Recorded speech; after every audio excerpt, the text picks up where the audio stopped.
स्वामी विवेकानंदांच्या भगव्या वस्त्रातही सूर्याचं प्रखर तेज दिसतं. साने गुरुजींच्या साध्या जीवनातही शीतलतेचं चांदणं सडा टाकताना दिसतं. ही माणसं यशस्वी का झाली माहितीये? कारण या माणसांनी भगवद्गीता वाचली होती. या माणसांच्या जीवनात भगवद्गीतेचे तत्व मुरलेले होते. एवढं माणसाला तावून सुलाखून भगवद्गीता घडवत असते. म्हणूनच तर ते म्हणतात ना, जीवनात काय करायचं हे रामायण शिकवतं. जीवनात काय करायचं हे रामायण शिकवतं, काय नाही करायचं हे महाभारत शिकवतं, आणि जीवन कसं जगायचं, जीवनात कसं वागायचं हे भगवद्गीता शिकवत असते. गेल्या महिनाभरापासून म्हणण्यापेक्षा 25 दिवसापासून संपन्न होत असलेला श्रीमद महावाक्य निर्वचन तथा भगवद्गीता निरोपण सोहळा, आणि या सोहळ्याला आपण सर्वजण या ठिकाणी उपस्थित झालेले आहात. आणि त्या अंतर्गत संपन्न होणारी ही व्याख्यानमाला, आजचं हे 6वं सत्र. या 6व्या सत्राचं पुष्प गुंफण्याचा योग आज माझ्या नशिबी आला, हे मी माझं अहोभाग्य समजते.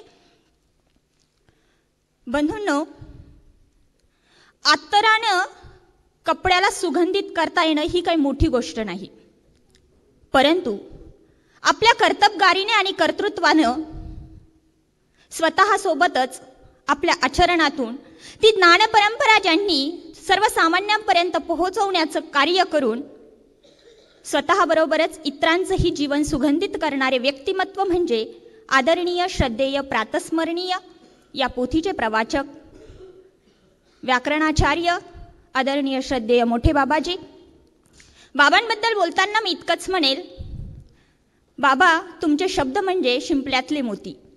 बाबा तुमचे शब्द म्हणजे शिंपल्यातले मोती, दाही दिशा उजळणाऱ्या प्रकाशमय ज्योती. चंद्राच्याच कलेचा मनातील शीतल भाव, चंद्राच्याच कलेचा मनातील शीतल भाव, शब्दांनीच घेता तुम्ही श्रोत्यांच्या मनाचा ठाव, शब्दांनीच घेता तुम्ही श्रोत्यांच्या मनाचा ठाव. असे आदरणीय, श्रद्धेय, प्रातस्मरणीय मोठ्या बाबांना माझा दंडवत प्रणाम. आज माझे गुरुवर्य या ठिकाणी उपस्थित नाहीत, तरीही आज त्यांची आठवण मला प्रकर्षाने होते आहे. असे माझे गुरुवर्य, परमपूजनीय, परममहंत, आदरणीय, श्रद्धेय, प्रातस्मरणीय दादेराज बाबाजी धाराशिवकर, संपूर्ण सभा ज्यांनी आपल्या या अध्यक्षस्थानाने उजळून टाकलेली आहे, असे आदरणीय, श्रद्धेय, प्रातस्मरणीय फेस येथील बाबाजी. या कार्यक्रमाची सगळी सूत्रसंचलनाच्या माध्यमातून ज्यांनी आपल्या हातात धरलीत, असे आदरणीय, श्रद्धेय, प्रातस्मरणीय आपले दत्तराज बाबाजी.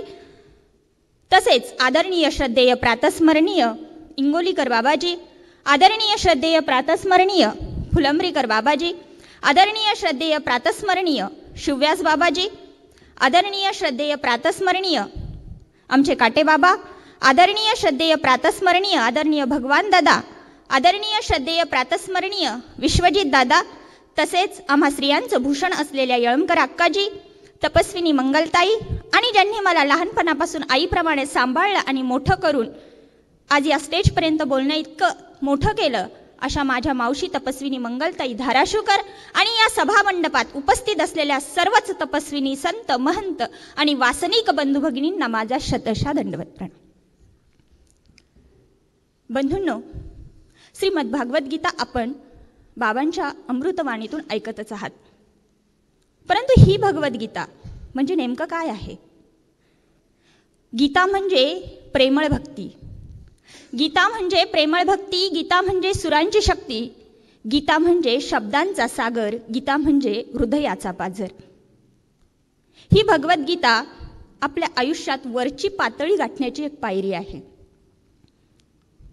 जगातील आध्यात्मिक ग्रंथात श्रेष्ठ मानली जाणारी ही भगवद्गीता आपल्या आयुष्याला सत्य आणि प्रकाशाचा मार्ग दाखवणारी दिशादर्शक आहे.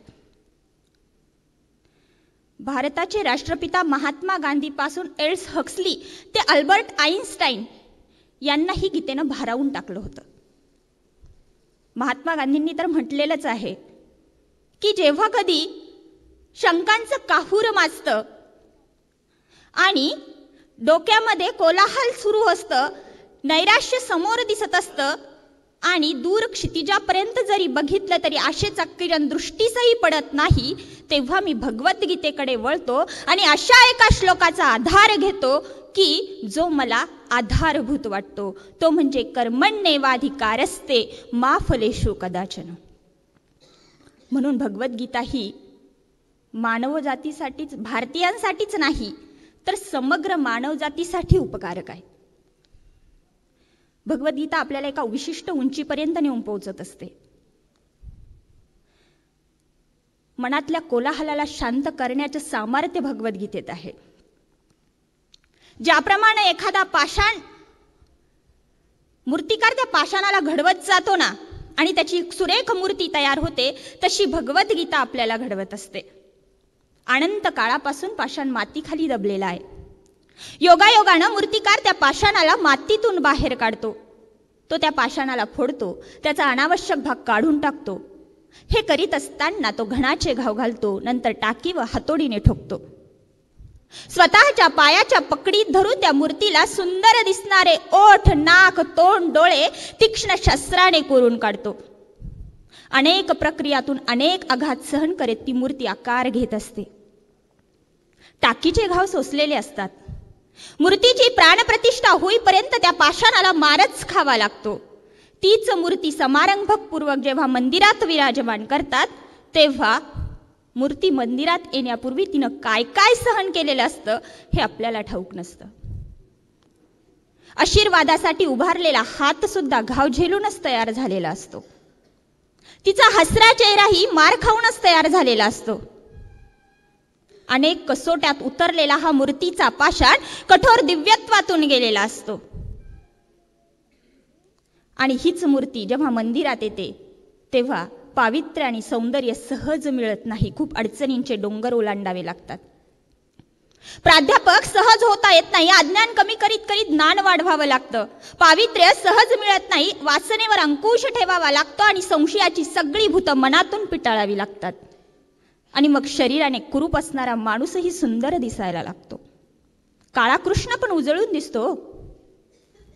डोक्यावर गाडगं, अंगावर चिंध्या आणि हातात झाडू घेतलेले गाडगे बाबा सुद्धा आदरणीय वाटायला लागतात. स्वामी विवेकानंदांच्या भगव्या वस्त्रातही सूर्याचं प्रखर तेज दिसतं. साने गुरुजींच्या साध्या जीवनातही शीतलतेचं चांदणं सडा टाकताना दिसतं. ही माणसं यशस्वी का झाली माहितीये? कारण या माणसांनी भगवद्गीता वाचली होती. या माणसांच्या जीवनात भगवद्गीतेचे तत्व मुरलेले होते. एवढं माणसाला तावून सुलाखून भगवद्गीता घडवत असते.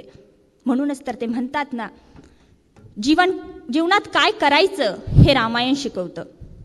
जीवनात काय करायचं हे रामायण शिकवतं, काय नाही करायचं हे महाभारत शिकवतं. आणि जीवन कसं जगायचं, जीवनात कसं वागायचं हे भगवद्गीता शिकवत असते.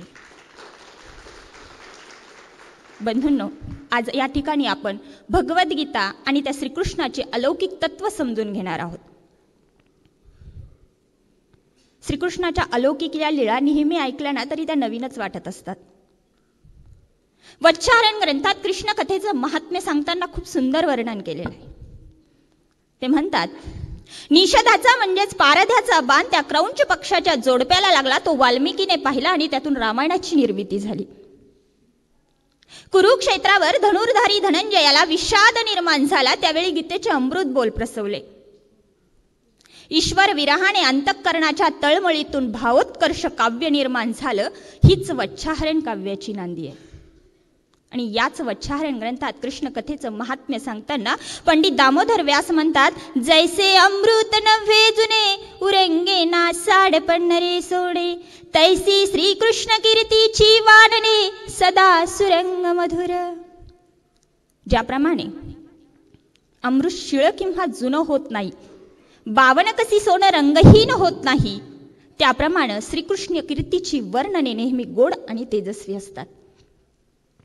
जव मेरूसी अचलता चंद्री वसैल अमृत, तव वर्तैल श्रीकृष्ण कथा तिही लोकी.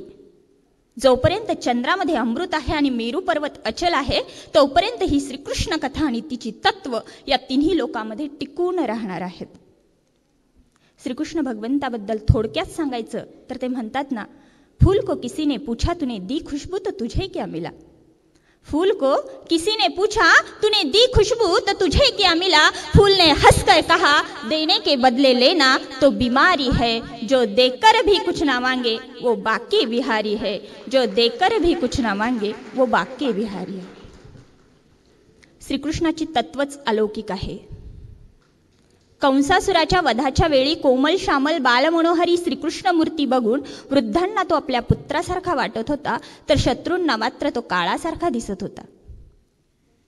आपल्या नजरेसमोरून क्षणभरही बाजूला झालेला तो गोपांगणांना आवडत नसला तरी मुष्टिक चाणूर सारख्या दुर्दांत मल्लयोद्ध्यांनी त्याला बघून साक्षात मृत्यूची देवता समजून धसका घेतला होता. युद्धात त्याला बघून शत्रू जीव वाचवण्यासाठी पळ काढत होते, पण योगी मुनी मात्र त्याच्या दर्शनासाठी समस्त संसाराचा त्याग करून त्याच्याकडे धावत होते. दही दुधासारख्या साध्या चोरीपासून योगी तपस्वी भक्त यांच्या चित्तांचं हरण करण्यापर्यंतच्या मोठमोठ्या चोऱ्या त्यानं केल्या. सुदाम्यासारख्या दीनदुर्बलाला आर्थिक विवंचनेतून सोडवून सुवर्णनगरी प्रदान केली. श्रीकृष्ण आणि सर्वज्ञ या दोघांची पद्धती वेगळी आहे. अर्जुन श्रीकृष्णाचं ऐकत नव्हता. उभं राहून युद्ध करायचं तर तो बसून गेला. बकरीसारखा झालेला अर्जुन श्रीकृष्णाने सिंहासारखा केला. सर्वज्ञांनी उलट केलेला आहे. सिंहासारख्या पराक्रमी असलेल्या नागदेवाची त्यांनी बकरी केलेली आहे. सर्वज्ञ नागदेवाला हातातली काडी टाकायला लावतात आणि श्रीकृष्ण अर्जुनाला हातात शस्त्र धरायला लावतात. ही दोन अवतारांची विसंगती आहे. बंधूंनो, मौनांचं रामायण सहन करता येतं सीताहून. मौनांचं रामायण सहन करता येतं सीताहून, पण शब्दांचं महाभारत सोसायला कृष्णच हवा असतो. आणि जीवन तर असंच आहे ना. आमच्या ताईंनी सांगितलं की जीवन जगता येतं, पण मरणाला विजयी करता आलं पाहिजे.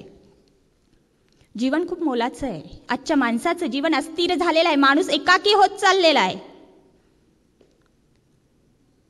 आणि मग प्रत्येक महानुभाव आमच्या गर्वानं ते एक गीत म्हणत असतो, हे माझ्या धर्म बंधूनो जरा श्रुये उद्या नयनी, ती आठवा स्मृती वीरांची कसे देह क्षेपिले त्यांनी. हे आमच्या पूर्वजांचं जगणं आहे ना, ते त्यांच्या मरणाआधीचं करणं आहे, जे त्यांच्या मरणानंतरच उरलेलंच आहे.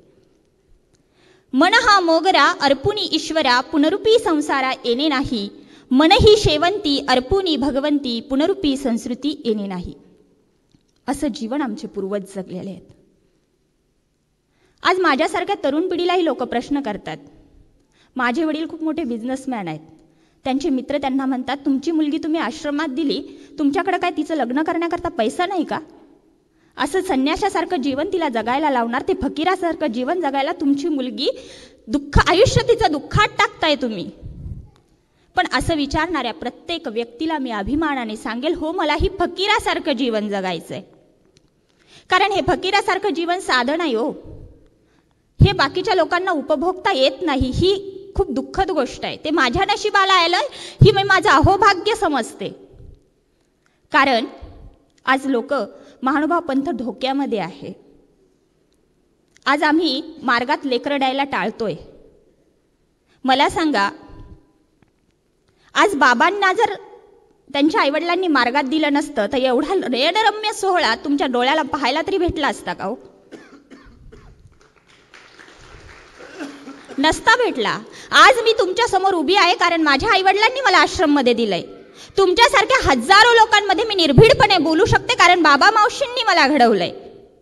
त्यांची अत्यंत गरिबीची परिस्थिती असताना सुद्धा ते माझ्या शिक्षणात, माझ्या छंदात कधीच माझ्या आड आले नाहीत.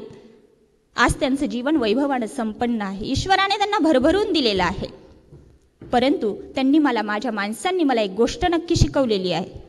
ते म्हणतात की चांगल्या रस्त्याला गतिरोधक आणि चांगल्या माणसाला विरोधक हे असतातच. तू फक्त तुझं ध्येय पूर्ण कर. तुझं ध्येय पूर्ण करण्यासाठी आणि तुझा धर्म सिद्धीला नेण्यासाठी आम्ही तुझ्या पाठीमागे आहोत. आम्ही आमची लेकरं मार्गात द्यायला टाळतो. तुम्हाला प्रवचनाला साधू लागतो, तुम्हाला कीर्तन सांगायला साधू लागतात, तुम्हाला भागवत सांगायला साधू लागतात, पारायणाला साधू लागतात. अहो साधू काय आभाळातून पडतात का? जेव्हा तुम्ही तुमचं एक लेकरू मार्गात द्याल तेव्हा ते उत्तम प्रकारचा साधू निर्माण होईल आणि तुमच्या सुद्धा ज्ञानामध्ये भर पडेल ना. चीनमध्ये कंपल्सरी एक नियम आहे की त्यांना आपला एक मुलगा किंवा मुलगी मिलिटरीमध्ये द्यावाच लागतो. तुम्ही सुद्धा परंपरेचे उपदेशी आहात. आपलं एक लेकरू मार्गात देण्याचं धाडस करा. बघा महानुभाव पंत समृद्ध झाल्याशिवाय राहणार नाही. बंधूंनो, हे फकीराचं जगणं आहे, पण ते साधं सुधं नाहीये. संत कबीरांनी एक सुंदर भजन म्हटलेलं आहे. ते स्वतःचं त्यांचं भजन आहे. ते म्हणतात, जो सुख पाऊ शाम भजन में सो सुख नाही अमीरी में, भला बुरा सबका सुन लीजिए कर गुजरान गरीबी में, मन लागा फकीरी में, मन लागा फकीरी में, आखिर ये तन खाक मिलेगा कहाँ फिरत मगरूरी में, हाथ में कुंडी बगल में सोटा चार दिशा जहागीरी में, बन लागा फकीरी में, मन लागा फकीरी में. हे फकीराचं जगणं आहे आणि याला तर बादशाहीचं जगणं म्हणतात. आमच्या लीळा चरित्रामध्ये एक सुंदर लीळा आलेली आहे. संक्रांतीचा का नागपंचमीचा कुठला तरी सण होता आणि या सणाच्या दिवशी प्रत्येक स्त्री ही अभिमानाने आपल्या अंगावर सौंदर्याचं साज चढवत असते. त्या दिवशी सुद्धा गावातल्या सगळ्या बायांनी नटून थटून नव्या साड्या घालून वस्त्र अलंकार दागिने घालून त्या नटलेल्या होत्या. आमची महादाईसा भिक्षेला निघालेली आहे आणि जेव्हा ती भिक्षेला निघाली तेव्हा तिनं बघितलं की सगळ्या बाया आज नटलेल्या आहेत. सुंदर उंच वस्त्र त्यांच्या अंगावर आहेत, दागिने त्यांच्या अंगावर घातलेली आहेत, सुंदर दिसत आहेत बायका. आणि मग महादाईसाच्या मनात विचारायला म्हणले, किती सुंदर साड्या घालून अलंकार घालून ह्या बाया आपल्या जीवनाचा आनंद उपभोगत आहेत आणि आम्ही तर आमच्या अंगावर मळकी फाटकी वस्त्र आहेत. 2 पावलं समोर गेली महादाईसा आणि विचार बदलला. म्हणाली, अरे ही तर काळाची भातका आहेत, ही यमाच्या अधीन होतील, नरकात जातील आणि आम्ही मात्र राजकुमार आहोत. आम्ही काळाच्या दाढेवर पाय देऊन पुढे निघून जाणार आहोत. हा अनुभव म्हणजे बादशाहीचा अनुभव आहे.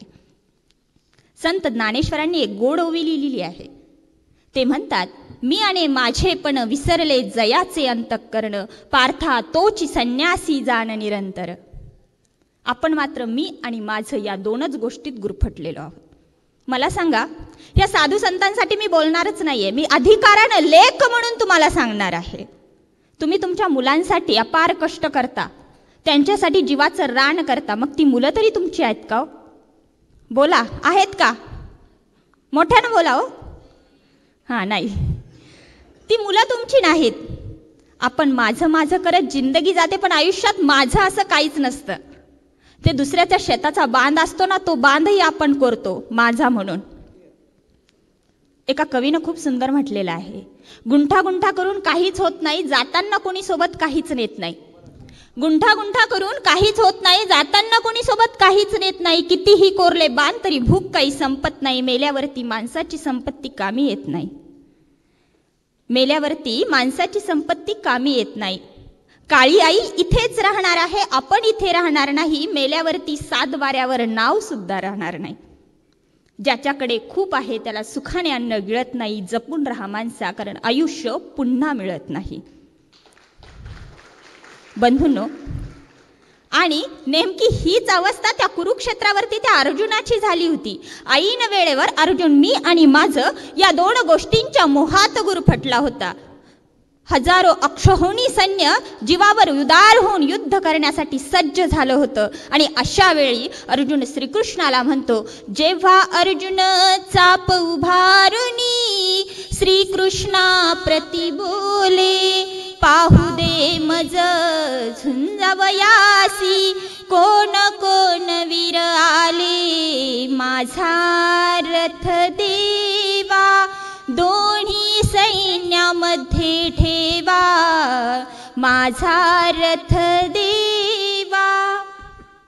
श्रीकृष्ण भगवंतांनी तो रथ दोन्ही सैन्यांच्या मध्ये नेऊन उभा केलाय आणि याच क्षणी अर्जुनाला आपल्या स्वकीयांकडे पाहून मोह सुटला आणि मग तो म्हणतो, आचार्यः पितरः पौत्रा शाला संबंधिनस्तथा एता नहंतुमिच्छामि घ्नतोपि मधुसूदन.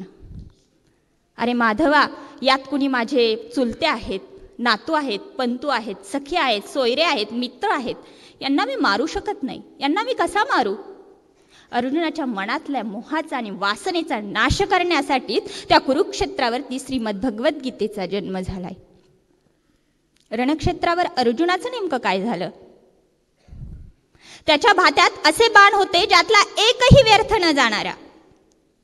त्याच्या गांडी व धनुष्यातून बाण सुटण्यापूर्वीच तो शत्रूच्या काळजात घुसायचा. त्याच्या शौर्याच्या कीर्तिभारानं प्रत्येक वीराचं मन झुकलेलं खचलेलं असं असूनही ऐनवेळी सुटलेल्या मोहामुळे अर्जुनाच्या पायाखालची वाळू सरकायला लागली. षडशास्त्र संपन्न आणि पराक्रमी असलेला अर्जुन मोहाच्या क्षणात गुरफटला आणि हतबल झाला. हीच भगवद्गीता आपल्याला सांगते की तुमच्यातला मोह नष्ट करा. आपण मात्र मोहामध्येच गुरफटलेलो आहोत. ज्या मुलांना तुम्ही जन्म देता, लहानाचं मोठं करता, त्यांच्यासाठी अपार कष्ट करतात, त्या मुलांनी शेवटी तुम्हाला काय भेटलं माहिती? लेकानं केलेल्या अपमान आणि सुनेनं दिलेल्या शिव्या. हेच ना? 100 किलोमीटरवर असलेल्या आपल्या मित्राला ही मुलं व्हॉट्सअप आणि कॉलिंगच्या माध्यमातून तासनतास बोलत असतात, परंतु घरामध्ये आजारी असलेल्या मायबापाला विचारायला यांच्याकडे शब्द नाहीत. वसमतच्या अरुण पवार नावाच्या एका कवीने खूप सुंदर ओळी लिहिलेल्या आहेत.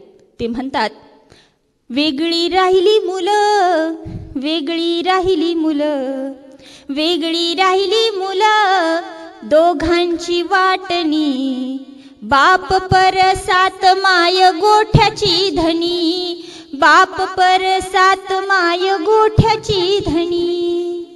ही आपली अवस्था आहे हो. माझी एक कविता आहे, कविता तुम्ही नीट देऊन लक्ष देऊन ऐका, तुम्हाला समजेल.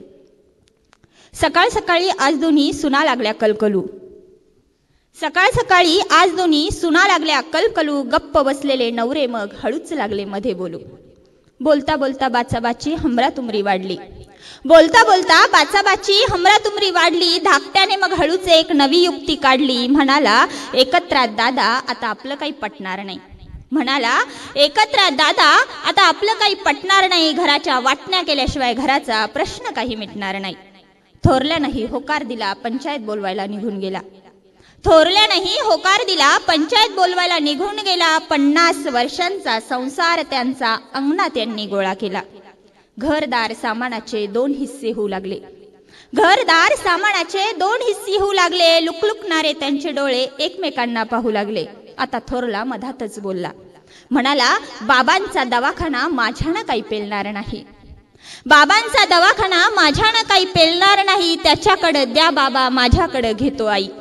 ऐकून त्याचं बोलणं त्या दोघांचं काळीच फाटलं, ऐकून त्याचं बोलणं त्या दोघांचं काळीच फाटलं. कळवळलेलं मन त्यांचं विधात्याला म्हणू लागलं, देवा आजचा दिस दावण्याआधी आम्हाला का नेलं नाहीस? देवा आजचा दिस दावण्याआधी आम्हाला का नेलं नाहीस? अरे पोटी पोरं देण्यापेक्षा वांझोट का केलं नाहीस? पोटी पोरं देण्यापेक्षा वांझोट का केलं नाहीस? याला कारण काय आहे माहिती? आपल्यातला मोह, मी आणि माझं. आपण या मोहामध्ये फसून आपल्या मुलांना जे द्यायचं ते दिलं नाही, ते म्हणजे संस्कार. मी आणि माझं असावं हो, पण कसं? लीळाचरित्रामध्ये एक सुंदर लीळा आलेली आहे. भक्तिजनांचं व्यापार काम सुरू होतं आणि व्यापार सुरू असताना काकोस नावाच्या भक्ताचा अंगठा रगडला गेला, त्याला ठेच लागली आणि त्यातून रक्त वाहायला लागलं. तेव्हा सगळे भक्तिजन ओरडायला लागले की काकोसचा अंगठा रगडला, काकोसचा अंगठा रगडला. आणि मग काकोसांनी दिलेलं उत्तर खूप मार्मिक आणि खूप सुंदर आहे. ते म्हणतात, हे शरीर माझं नाही, हा अंगठा माझा नाही, यातून वाहणारं रक्त तेही माझं नाही, त्या झालेल्या वेदना त्याही माझ्या नाहीत, हे सगळं देवाचं आहे आणि देव माझा आहे. त्यांच्या उत्तरानं स्वामी प्रसन्न होतात आणि म्हणतात, हो असंच असायला पाहिजे. देव माझा मी देवाचा, ऐसिया परी असी जो का. तन मन धन त्यांनी परमेश्वराला समर्पित केलं होतं. हे सगळे मनाचे खेळ आहेत तो. परंतु आमच्या मनामध्ये वेगळेच विचार असतात. तुम्हाला गंमत म्हणून एक उदाहरण सांगते. बाबा अर्धा तास झाला की मला फक्त टच करा.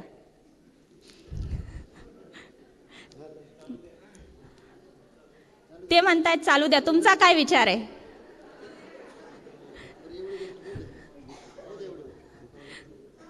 बोलण्यासारखं भरपूर आहे बंधूंनो, आणि मी बोलायला लागले की मला 1.5 तास 2 तास कधी होतात मलाही कळत नाही. म्हणून बाबांना अगोदरच सांगितलंय की मला टच करा. आणि विचार कसा असतो डोक्यातला आपल्या सांगते. एक मुलगा असतो, तो मुलगा त्या म्हशी घेऊन रानामध्ये चरायला जातो. आणि गेल्यानंतर जेव्हा तो रानामध्ये गेला तेव्हा त्याच्याकडे ज्या म्हशी होत्या ना, त्यातली एक म्हैस होती, तिचे शिंग असे गोल होते. आणि त्यानं बसल्या बसल्या विचार केला, म्हणले जर ह्या म्हशीच्या शिंगामध्ये मी डोकं घातलं तर. विचार बघा आपले. आणि असा तो एक दिवस विचार करत नव्हता, 6 महिने विचार करत होता. म्हणे ह्या म्हशीच्या शिंगामध्ये जर आपण डोकं घातलं तर काय होईल. आता हा विचार करण्यासारखी गोष्ट नाहीये खरं तर, पण आपले विचार असे असतात. आणि 6 महिने पार बारीक होऊन गेला विचार करून करून. आणि 6 महिन्यानंतर पुन्हा एकदा रानात गेला आणि त्या म्हशीच्या शिंगामध्ये डोकं घातलं. जसं त्या शिंगात डोकं घातलं तसं ते डोकं अडकलं आणि अडकल्यानंतर ती म्हैस उधळली. आता गावातले 5-25 माणसं त्या म्हशीला धरायला. कशी बशी ती म्हैस पकडली आणि पकडल्यानंतर 5-25 जणांनी म्हैस पकडली आणि 5-25 जणांना त्याला ओढून बाहेर काढलं. आणि त्याला विचारलं, म्हणले मूर्खा, त्या म्हशीच्या शिंगात डोकं घालण्या अगोदर थोडा विचार करायचा ना. तो म्हणलं 1 दिवसापासून विचार नव्हता करत, 6 महिन्यापासून विचार करत होतो. आमचे विचार असे असतात बंधूंनो. आणि या विचारांनी काय होतं माहितीये, या विचारांना आमची पिढी भरकटून गेलेली आहे. आम्ही जसे वागतो, आम्ही जसं अनुकरण करतो तसं अनुकरण लहाने करत असतात. श्रीकृष्ण भगवंत भगवद्गीतेत सांगतात, यद्ददाचरती श्रेष्ठ सत्तदेवे तरोजना सयत् प्रमाणम कृते लोकस्तदनुवर्तते. ज्याप्रमाणे श्रेष्ठ आणि मोठे लोक वागतात, अनुकरण करतात, वागतात आणि आचरण करतात, त्यांचंच अनुकरण लहाने करत असतात. आता वडील जर दारू प्यायला लागले तर मुलगा त्यांचंच अनुकरण करणार ना. या दारूच्या व्यसनाने तर आज पिढी बर्बाद होत चालली आहे. मी एकदा कॉलेजमध्ये जात होते आणि त्यात असताना आमच्या कॉलेजच्या समोर माझे काही फ्रेंड्सही होते. तिथे एक दारू पिणारा आला आणि त्याने एक सुंदर कविता म्हटली. तो काय म्हटला, म्हणले, मेल्यावरती तिरडीला माझ्या हार तुऱ्यांनी सजवले पाहिजे. मेल्यावरती तिरडीला माझ्या हार तुऱ्यांनी सजवले पाहिजे, पण आधी देशी दारूत बुडवले पाहिजे. अंत्ययात्रेला माझ्या सगळे लोक शुद्धीत पाहिजे. शब्द बघा, अंत्ययात्रेला माझ्या सगळे लोक शुद्धीत पाहिजे, पण 4 खांदेकरी अगोदर पेलेले पाहिजे. लोक म्हणतील बरा गेला, लोक म्हणतील बरा गेला, पण 4 खांदेकरी म्हणतील आमचा दिलदार गेला, आमचा दिलदार गेला. आमचे स्वामी सांगतात, कवना कवनी वेशन, कवना कवनी वेशन, एथ जीव उद्धरी जती हेच व्यसन. आपण परमेश्वराच्या भक्तीचं व्यसन लावून जर घेतलं तर परमेश्वर आपल्याला भेटल्याशिवाय राहणार नाही बंधूंनो. दिवस रात्र त्या मोबाईलवर आपण बोटं फिरवत असतो. मी सुद्धा फिरवते, पण माझं काम असतं. ज्या स्पीडनं तुम्ही हा अंगठा आणि ती तर्जनी त्या स्क्रीनवर फिरवताना, तेवढ्याच स्पीडनं जर ते 2 बोट त्या गाठीवर ठेवले, स्पीडनं नाही बरं का, ते 2 बोट गाठीवर ठेवले आणि मुखात भगवंताचं नाव घेतलं तर तो परमेश्वर तुम्हाला भेटल्याशिवाय राहणार नाही हो.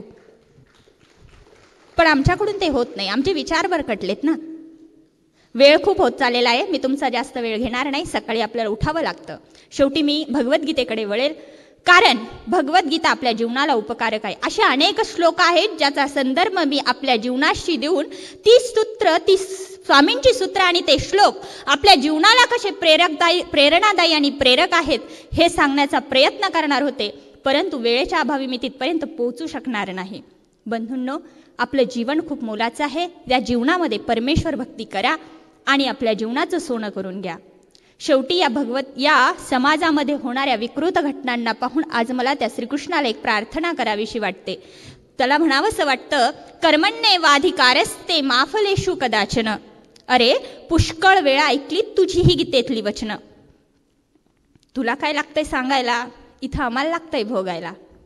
हो कबूल आहे, तूही देवच होतास, पण तूही भोगत होतास, पण मानव अवतारात असलास तरी शेवटी तू देवच होतास. आणि काय रे, तुझ्या मामानं स्वतःचा जीव वाचावा म्हणून दुसऱ्यांची पोरं मारली. त्या तुझ्या मामापेक्षा, आजच्या कंसापेक्षा तुझा मामा बराच म्हणावा. कुणी पुत्रप्राप्तीच्या हव्यासापायी का पोटच्या पोरीचा जीव घ्यावा. अजून किती जनींचे बळी घेणार. त्या कंसाचा वध केलास, यांना कधी शासन करणार. आणि काय रे, एका द्रौपदीला वस्त्र पुरवून तू स्वतःला देव म्हणतोस. इथे अनेक स्त्रियांचे अत्याचार होतात तेव्हा तू कुठे असतोस. सत्तेसाठी लोचत धृतराष्ट्र अजूनही इथे बसतात. आंधळेपणाचं सोंग घेऊन खुशाल होणारे अन्याय बघत बसतात. त्या सगळ्यांना शासन केलंस, यांना कधी आणणार आहेस ताळ्यावर, का गांधारीसारखे अंधपत्ती तूही बांधलीस डोळ्यावर. मूर्तिरूप पुरे झाले कृष्णा, आता प्रत्यक्षात यायलाच हवं. मूर्तिरूप पुरे झालं कृष्णा, आता प्रत्यक्षात यायलाच हवं. दुष्ट वृत्तींचा विनाश करत चक्र सुदर्शन फिरायलाच हवं. दुष्ट वृत्तींचा विनाश करत चक्र सुदर्शन फिरायलाच हवं. आम्ही चुकलोय हो, आम्ही आमचा इतिहास समाजापर्यंत पोहोचवला नाही. जर तसं झालं असतं ना, माझ्या महानुभावांचं निष्ठा आम्ही समाजात पसरवली असती, तर आज हिंदुस्थानच काय अवघ्या जगात महानुभाव पंथ आणला असता. माझ्या महानुभावांचा इतिहास आम्ही समाजात पसरवला असता, तर आजही 7 समुद्रापार महानुभावांचाच नगारा वाजला असता. भगवद्गीतेची सूत्र आम्ही समाजात पसरवली असती, भगवद्गीतेची तत्व आम्ही समाजात पसरवली असती, तर आज विदेशातही जय श्रीकृष्ण आणि जय महानुभाव पंथची आरोळी गाजली असती. अजूनही बोथट झाली नाही धार गीतेच्या तत्वाची. अजूनही बोथट झाली नाही धार गीतेच्या तत्वाची. कुणातही हिम्मत नव्हती श्रीकृष्णाला हरवण्याची. घासल्याशिवाय धार नाही तलवारीच्या पातीला. घासल्याशिवाय धार नाही तलवारीच्या पातीला. आणि भगवद्गीतेशिवाय पर्याय नाही भारतभूच्या मातीला. भगवद्गीतेशिवाय पर्याय नाही भारतभूच्या मातीला. तुम्ही सर्वांनी मला शांत चित्ताने ऐकून घेतलं. खरं तर मला स्टेज सोडावंसं वाटत नाही तुमचा उत्साह बघून, पण असो, आदरणीय श्रद्धेय बाबाजींनी या ठिकाणी मला बोलण्याची संधी दिली. या थोर अधिकरण आणि संतांसमोर, ज्ञानी माणसांसमोर मी काही बोलणं म्हणजे नळाच्या पाण्यानं सागराच्या पाण्याला महत्त्व सांगण्यासारखं आहे. त्या सर्वांची मी क्षमा मागते. आणि माझ्या व्याख्यानातलं, या शब्दांमधलं तुम्हाला काही योग्य वाटलं असेल ते माझ्या गुरुजनांचं आहे. ते प्रसाद म्हणून तुम्ही तुमच्या सोबत घेऊन जा. आणि जे चुकीचं वाटलं असेल ते सर्वस्वी माझं आहे, ते माझ्या पदरात टाका. एवढं बोलून आणि तुम्हा सर्वांना पुनश्च एकदा दंडवत करून मी माझ्या शब्दांना पूर्णविराम देते. जय श्रीकृष्ण, जय महानुभावपंथ. धन्यवाद, दंडवत प्रणाम. बोला सर्वज्ञ